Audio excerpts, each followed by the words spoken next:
Aujourd'hui, je vais vous montrer comment guérir la blessure de trahison en 5 étapes simples à mettre en place. Si vous avez cliqué sur cette vidéo aujourd'hui, c'est sûrement que vous souffrez d'une blessure émotionnelle et que la blessure de la trahison est peut-être celle dont vous souffrez. Si c'est le cas, c'est uniquement à cause d'un traumatisme dans votre passé ou alors vous avez eu des réprimandes spécifiques dans votre enfance. Cela a créé en vous une nouvelle identité appelée couramment le masque du contrôlant, d'où je développerai un peu plus tard dans cette vidéo. Et le but de cette vidéo, c'est que vous puissiez enfin vous libérer définitivement de cette blessure de trahison. Donc pour bien commencer, vous allez découvrir si la blessure de trahison est bien la blessure dont vous souffrez. Alors je vous invite à rester jusqu'à la fin de cette vidéo pour découvrir les 5 étapes pour guérir de la blessure de trahison.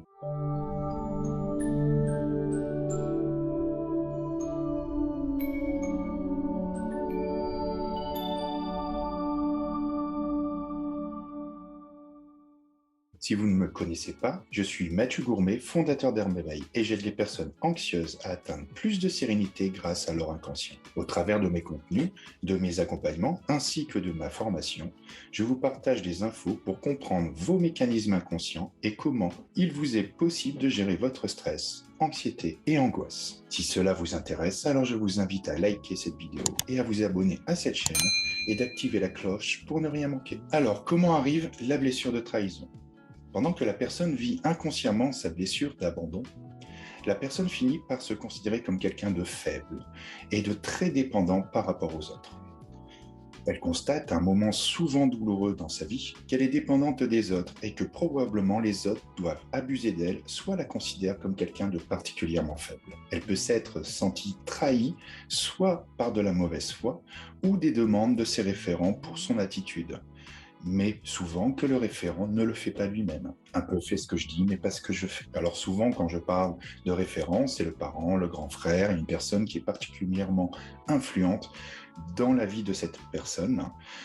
Et cette personne, ce référent, peut s'amuser à demander d'être particulièrement fort, d'être un bon exemple, alors qu'elle ne l'est pas spécifiquement. Arrivée à cette prise de conscience, la personne qui souffre de la blessure d'abandon va se rebeller. Elle va refuser de vivre à nouveau ce type de situation en voulant absolument devenir quelqu'un de plus fort. Et la personne peut arriver à cette prise de décision par deux moyens. La première façon est une décision qu'elle peut prendre par elle-même, en observant le comportement des autres autour d'elle, et qu'elle peut prendre pour modèle, ainsi de sortir de ce sentiment de faiblesse. Pour donner un exemple, aujourd'hui, beaucoup de femmes qui ont connu par le passé une relation amoureuse où elles ont considéré avoir été manipulées. Par la suite, pour ne plus sentir ce sentiment inconfortable d'avoir été naïves, elles vont prendre le contrôle, ou du moins auront besoin de sentir ce contrôle dans leur prochaine interaction amoureuse. La deuxième façon est une décision qu'elle prend quand elle a des demandes répétées d'un de ses référents, qui lui reproche constamment sa faiblesse et sa naïveté.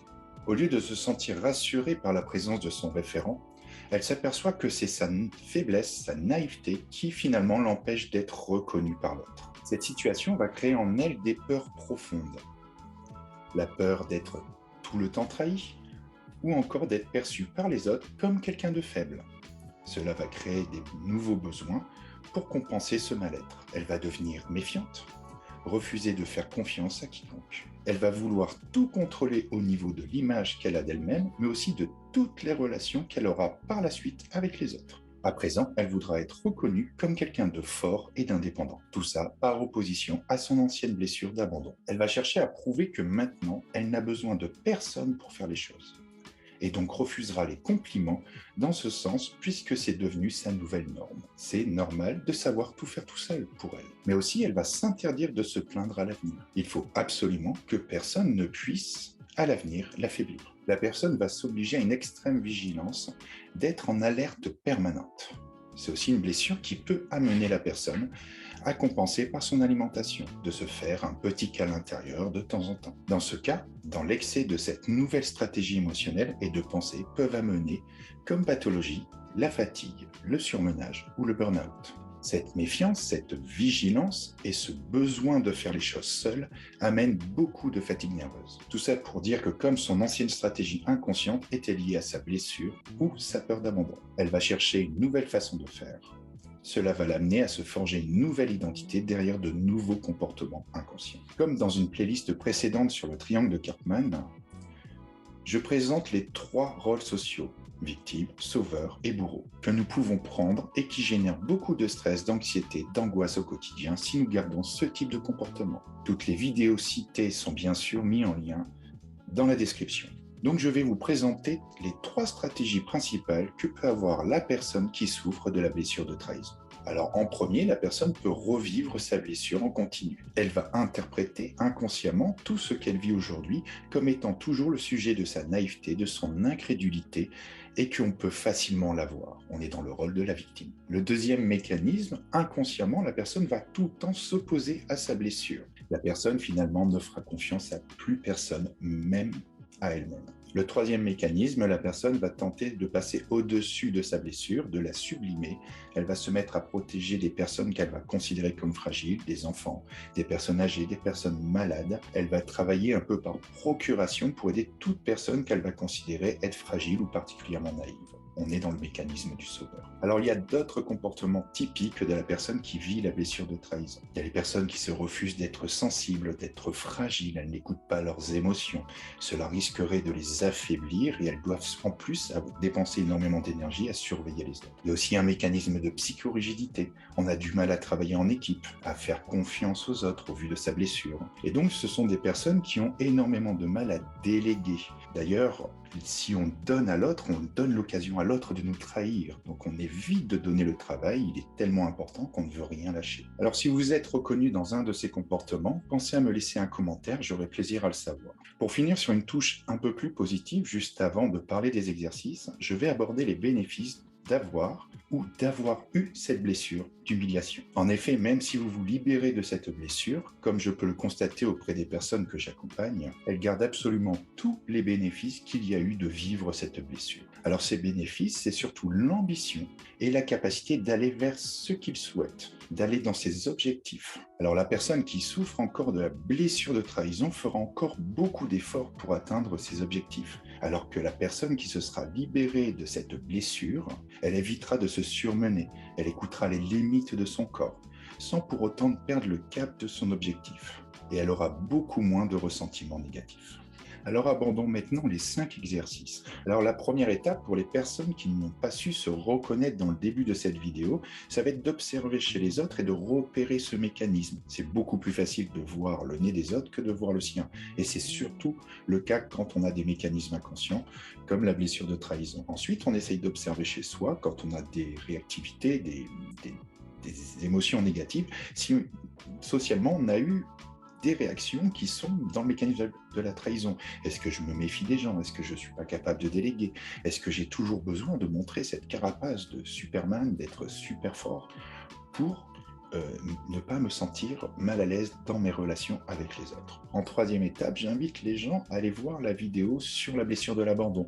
On voit bien que avant d'avoir la blessure de trahison, nous avons la blessure d'abandon et le travail des deux va permettre de maximiser les effets. En quatrième étape, dans le cas des comportements induits par un référent, par un père, par une mère, par un comportement social qu'on aurait recopié, il y a des affirmations positives qui sont particulièrement utiles.